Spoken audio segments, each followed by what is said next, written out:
지금 이 시각 여러분이 주목하는 뉴스 만나보겠습니다. 조국혁신당 조국 대표의 딸 조민 씨가 입시비리 혐의로 1심에서 유죄 판결을 받았습니다. 1,000만 원의 벌금형을 선고받은 건데요. 법원은 오랫동안 노력한 대다수 사람들에게 허탈감을 주는 행위라고 지적했습니다. 다만 서류 위조 등 구체적인 과정에 관여하지 않았고 일부 체험 활동은 실제로 수행한 점 등을 함께 고려했다고 밝혔습니다. 정래원 기자입니다. 조민 씨의 입시비리 혐의에 대한 1심 판단은 유죄였습니다.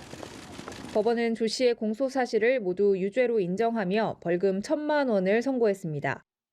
특히 입시비리 범행은 공정한 경쟁을 위해 노력한 사람들에게 허탈감을 안겨준다고 지적했습니다.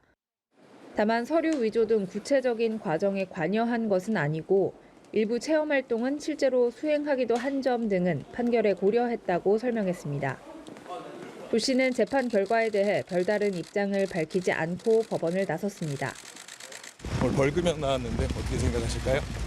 항소하실 계획이실까요? 재판 과정에서 조 씨는 혐의를 인정하면서도 검찰이 위법한 의도로 사건을 뒤늦게 재판에 넘겼다며 공소 기각해야 한다고 주장했습니다. 하지만 재판부는 검찰이 자의적으로 공소권을 행사했다는 주장을 인정하기 어렵다며 받아들이지 않았습니다. 조 씨는 서울대와 부산대 의전원에 지원하는 과정에서 위조된 증빙 서류 등을 제출한 혐의로 재판에 넘겨졌습니다. 동양대 총장 표창장이나 인턴십 확인서 등을 제출한 혐의인데 아버지인 조국 대표와 어머니인 정경심 전 동양대 교수가 공범이었습니다. 정 전 교수는 대법원에서 유죄 확정 판결을 받았고 아버지 조 대표도 2심에서 유죄를 선고받고 상고심이 진행 중입니다. 한편 조 대표의 아들 조원 씨의 대학원 입시비리 혐의는 아직 검찰 수사가 진행 중인데 공범인 조 대표의 사건이 확정되지 않아 공소시효가 정지된 상황입니다. 연합뉴스TV 정래원입니다. 김혜순 시인이 미국 전미 도서비평가협회상 시부문을 수상했습니다. 시집 날개 환상통에 영업한 팬텀 페인 윙즈로 이룬 쾌거입니다. 한국 작가의 작품이 이 상을 받은 건 이번이 처음인데요. 날개 환상통은 시 부문 최종 후보작 5편 중 유일한 번역본이었습니다. 김 시인은 시상식엔 참여하지 않았지만 편집자를 통해 아시아 여성을 선택해줘서 감사하다는 소감을 전했습니다. 신세롱 기자입니다. 김혜순 시인의 시집 날개 환상통에 영입한 팬텀 페인 윙즈가 미국 전미 도서 비평가 협회상 시부문을 수상했습니다. 최종 후보작 5편 중 유일한 번역본으로 낸 성과입니다.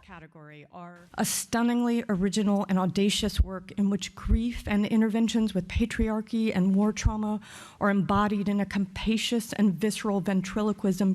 And the winner of the award in poetry is Kim Hae-soon for Phantom Pain Wings. 한국 작가의 작품이 전미 도서 비평가 협회상을 받은 건 이번이 처음입니다.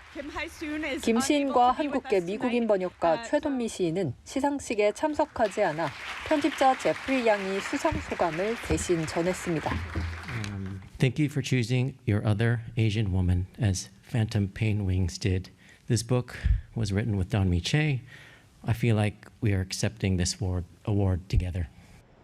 날개 환상통은 김 시인의 등단 40주년이던 지난 2019년 출간된 그의 13번째 시집입니다. 지난해 5월 미국에서 출간된 이후 현지 평단의 호평을 받았고 미국 뉴욕타임즈가 지난해 말 선정한 올해 최고의 시집 5권에 포함되기도 했습니다. 번역을 맡은 최돈미 시인은 김 시인의 시집 다수를 번역해왔고 두 사람은 지난 2019년 죽음의 자서전으로 캐나다의 저명한 문학상 그리핀 시 문학상을 받기도 했습니다. 연합뉴스TV 신세롬입니다. 지난달 생산자 물가가 1월과 비교해 0.3% 상승했습니다. 석 달 연속 오름세인데요. 특히 농수산물의 물가 상승폭이 컸고 그중에서도 감귤, 배추, 우럭 가격이 크게 올랐습니다. 먹거리 물가 불안이 우려되는 가운데 정부가 기존 지원책을 더 확대하기로 했습니다. 물가 안정에 1,500억 원을 긴급 투입하는데 근본적인 해결이 될진 미지수입니다. 문영민 기자입니다.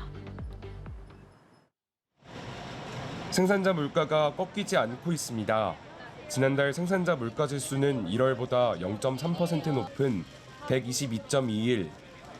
전월 대비 상승률로는 지난해 12월 0.1%, 1월 0.5%로 석 달 연속 오름세입니다. 품목별로는 농산물이 2.6%, 수산물이 2.1% 오르면서 지난달 생산자 물가를 끌어올렸습니다. 특히 감귤이 31.9% 급등했고 배추와 우럭, 냉동오징어도 각각 26.3%, 57.9%, 6.1% 올랐습니다. 먹거리 재료를 중심으로 생산자 물가가 상승세인 만큼 식료품 물가 불안은 이어질 전망입니다. 생산자 물가는 최종 소비자에게 판매되기 이전에 생산자 사이에 거래되는 가격을 보여줍니다. 그렇기 때문에 일반적으로 1개월 정도의 시차를 두고 소비자 물가에 영향을 미치고 있습니다. 우선 가격 강세가 지속되고 있는 농축수산물에 대해 정부 역량을 집중하겠습니다. 주요 먹거리 체감 가격을 최대 40에서 50% 인하하도록 하겠습니다. 이에 정부는 기존보다 지원 규모를 대폭 늘리며 각종 먹거리 물가 안정 대책을 내놨습니다. 기존 농산물 납품 단가 지원 품목에 배와 포도, 상추, 양배추 등 8개 품목을 새로 추가했습니다. 품목별 지원 단가도 최대 2배로 늘리고 정부 할인 지원율 역시 30%로 한시 상향했습니다. 이 밖에 수입과일 할당관세 적용 품목 확대, 오징어 등 수산물 비축 물량 방출 등도 추진합니다. 이렇게 정부가 물가 안정에 1,500억 원을 긴급 투입하지만 근본적인 해결책이 될지는 미지수입니다. 연합뉴스TV 문형민입니다. 주한미군 사령관이 미 상원 청문회에서 한반도 전시작전권 전환 문제가 순조롭게 진행 중이라고 밝혔습니다. 전작권 전환을 마무리하기 위한 궤도에 있다고 부연했는데요. 북한의 연이은 도발로 한반도 정세가 위협받고 있어서 전작권 전환이 차질을 빚을 거란 관측이 빗나간 겁니다. 전작권 전환이 지연되는 상황에 대해선 시간이 아닌 조건 문제라고 설명했습니다. 워싱턴에서 강병철 특파원입니다. 한미양국은 2014년 한미안보협의회를 통해 전시작전권 전환에 위한 사전 조건을 합의했습니다. 연합방위를 주도할 군사 능력을 우리 군이 확보하고 북한 위협에 대비한 초기 대응 체제를 갖추는 것이 필수 요소였습니다. 하지만 핵과 미사일을 앞세운 북한의 도발이 이어지면서 전작권 전환에도 차질이 빚어질 거란 관측이 많았습니다. 최근엔 우크라이나와 중동에서 벌어진 전쟁으로 선명해진 신냉전 구도 속에 북중러 3국의 군사협력이 강화되고 있는 것도 걸림돌로 꼽혔습니다. 이런 기류는 미 상원 청문회로도 이어졌습니다. What are the obstacles? Is that something that's now being essentially postponed because of the increasing threat? 럭 캐머러 주한미군 사령관은 주변 상황과 관계없이 전작권 전환을 위해 나아가고 있고 완료하기 위한 궤도에 있다고 밝혔습니다. No, I mean we're on the trajectory to complete it, but it's standards-based, not time-based, and I've gotten that directly from the President of the Republic of Korea. 어느 때보다 굳건한 한미 3국의 안보 협력에 대한 믿음도 강조했습니다. The true existential threat to the Republic of Korea and Japan is not World War II Imperial Japan. It's the Democratic People's Republic of Korea with nuclear weapons pointed at both countries and quite frankly our country. 미국과의 물리적 거리로 인해 한반도 유사시에 군수품 지원이 취약할 수 있다는 지적에 대해 한국은 자체적으로 군수품 생산 능력에 갖춰 문제될 게 없을 것이라고 확신했습니다. 워싱턴에서 연합뉴스 강병철입니다. 도널드 트럼프 전 미국 대통령의 국가안보 보좌관을 지낸 존 볼턴이 재선에 도전하는 트럼프가 원하는 건 김정은 북한 국무위원장처럼 주민들로부터 대접받는 거라고 주장했습니다.